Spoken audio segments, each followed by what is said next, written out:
All right, man, Commanders. They go Emmanuel Forbes, cornerback out of Mississippi State in round 1 at pick 16.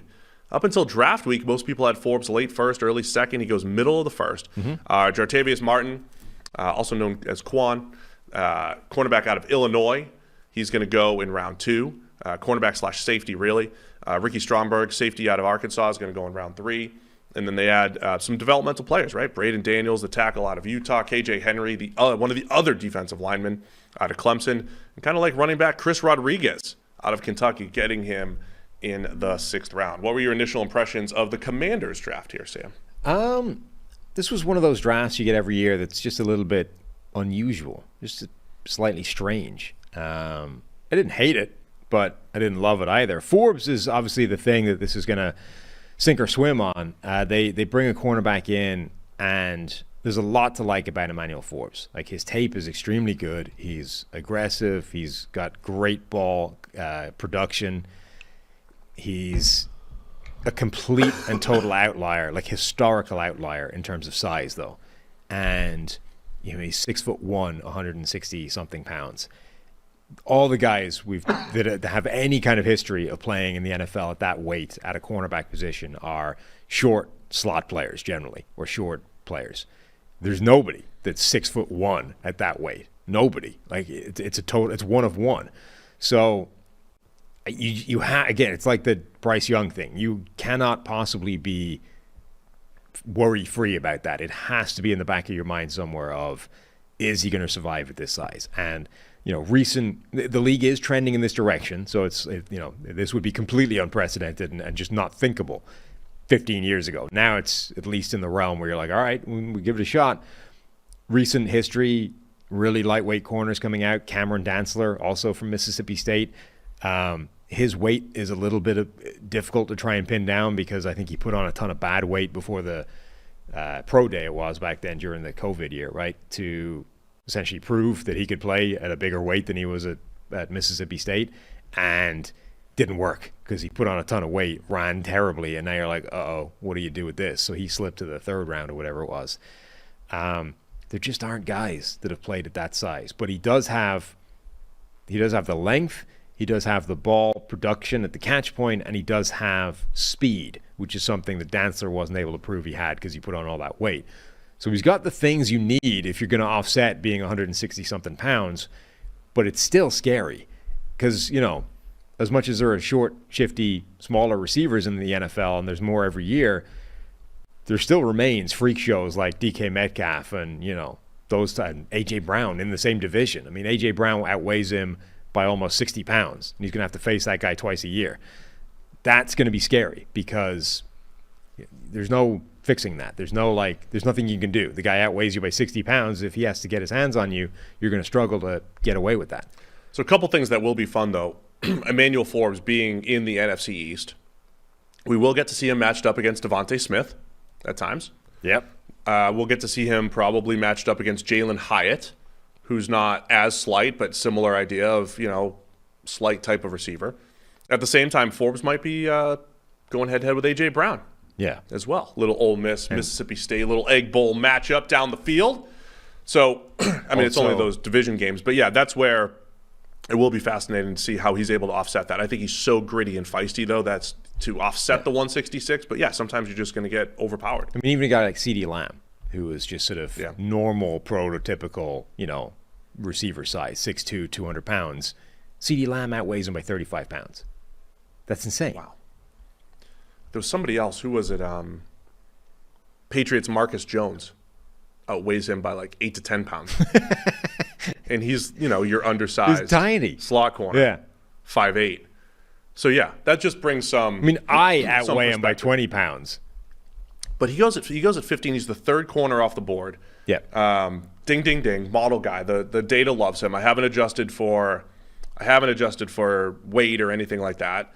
But, the production data is there. Everything that we've cited. I think he plays the game. You make the point with short quarterbacks all the time. Like, they didn't just become short once they go to the NFL, right? Yep. They've been doing this their whole life. They went through their whole college career essentially accounting for, being shorter than the average quarterback, and they adjust their game accordingly. Can we make the same the same answer here with Forbes. The fact that he's been able to do this, he did it in the SEC, was productive in the SEC, and he was able to work around this. You can, but I think it's different to quarterbacks where the issue is sort of not the talent level that they're going up against. It's more how does the whole dynamic work. So the fact that a short quarterback has been short the whole way, I think, is important because the game generally is functioning the same. It's all the moving pieces. It's the stuff you're trying to quantify with S2 cognition scores and stuff. Just how does your mind work in relation to this complex, violent chess game that's unfolding in front of you? And you can see how that works. It's generally the same in college as it is in the NFL. So a guy being short and sort of having experience of doing that is fine. When you're dealing with corners or receivers, the problem is the structures are all the same, but the players are better. So having had experience of playing your entire career at 160-something pounds is fine, but now you got to do it against much better players. Devontae Smith is a great example, right? That guy's an incredible receiver. He's an amazing player, and yet we still don't know if he can be the player he was in college at the NFL level because he hasn't quite got to that level yet. And is the 166 pounds thing his limiting factor? Because I don't think he's as good at the catch point in the NFL so far as he was in college where he was destroying everybody. So I think there might be a kind of limiting factor to being 160-something pounds. And with receivers, it's still up in the air. With cornerbacks, it's still up in the air as well. So, yeah, look, he's got experience playing at this size, but now he's got to do it against legitimate NFL superstars.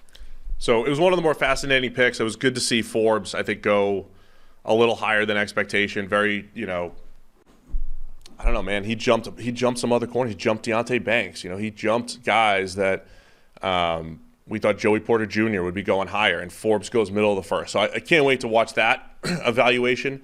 That second-round pick, Jartavius or Quan Martin, played slot at Illinois. Unbelievable athlete.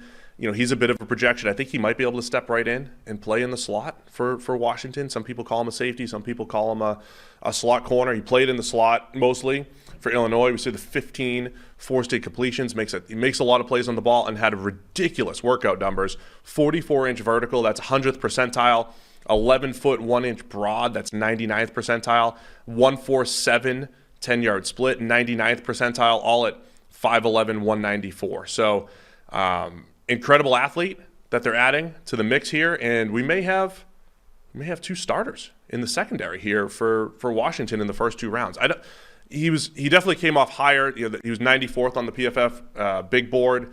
I think the consensus board also had him in a similar range, so he's definitely higher than expectation. But Commanders were trying to improve their secondary. I think they have a chance to do that. Yep, absolutely. And then they come back and they grab what could be a starting center for them as well in the third round, Ricky Stromberg from Arkansas. Really, I think Washington's the players that they've got are positions of need. They are, reasonable players. The theme of their draft just appears to have been reaching a little bit. Almost all of them were taken significantly higher than their position on the PFF board and the consensus board for the most part as well. Yeah, so Ricky Stromberg from Arkansas, you're right. He could, I don't think he takes over from Chase Roulier right away, but gets in there and competes. He's got a little bit more flexibility, I believe, that could play guard. So yeah. Unlike maybe Luke Whippler and a couple of the other centers, has a little bit more versatility on the interior. And then Chris Rodriguez at running back, he's similar to Brian Robinson, who they brought in last year, more of a power back and going to run over and through people and create yards after contact and all that stuff. Very productive back for Kentucky for a few years.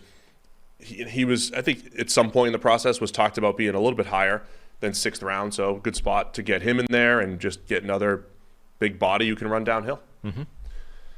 So that's Washington. It just felt like a B draft, Sam.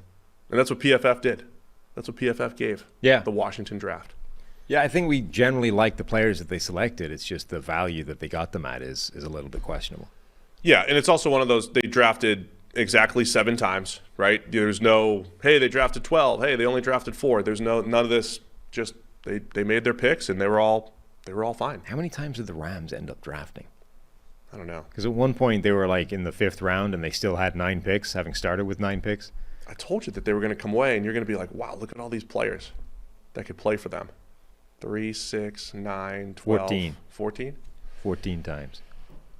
7 of them could start. I really like their draft. We'll Right get to away. that in later I told on. you. I mean, that was what I was saying with the Rams. Like, you're going to come away and be like, look at all these players. They could find dudes who could play. And they doubled up at certain positions of need and all that stuff. It's fun. Washington, by the way, just to put a bow on them, Mitchell Tinsley, wide receiver out of Penn State, undrafted free agent that signed with them. One of my favorites as far as round 7, undrafted type. So keep an eye on Tinsley with the Commanders. Wow, we have graphics for everybody. Look at him. Yeah, nailed it. His grades previously, I think it was Western Kentucky, even better than that. So he could do some damage. Get him on the field.